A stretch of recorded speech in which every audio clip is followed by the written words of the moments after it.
So what do you say when you're very busy? So hello people, this is Glenn from Australian English 101, and today I've got another way to say you are busy, and this is to run around like a chook with your head chopped off. So if you've ever seen a chicken get its head cut off, you'd see that the actual chicken runs around. Usually, most likely it's just the nervous system kicking into overdrive because something bad has happened. And it took it. Sometimes they just run around, you know, and obviously there's lots of blood coming out, so sooner or later it will stop. Well, when you're busy, you're like that. You're running around here, there, everywhere. You're trying to do different things, or maybe it's just the one thing, but you have lots of things to do, like shopping. Okay, it's Christmas time. You have to get lots of things.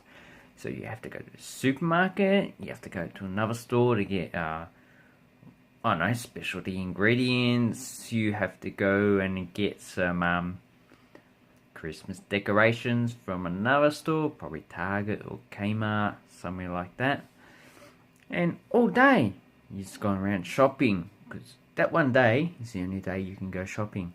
So you are very busy. So you're running around like a chicken with its head chopped off. And yes, chook and chicken are the same. Just two ways of saying chicken. Okay. So, yeah, if you're very busy and you want to say to someone, I am very busy, just say, oh, I can't help you, mate, or I'm very busy. I'm running around with like a chicken with its head chopped off, so I can't help you.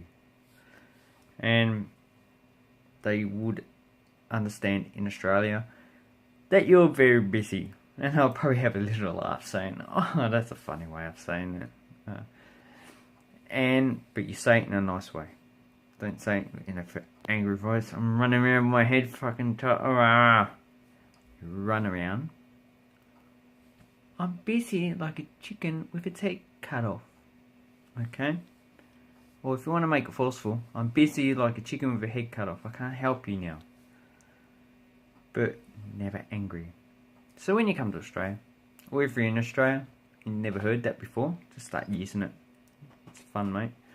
And, yeah, apparently this is popular in New South Wales, but I doubt it Australian English is differentiated that much to apply it to a certain state. And I'll just apply it to Australia-wide. So, I hope you learned something today. Have a bonza day, mate.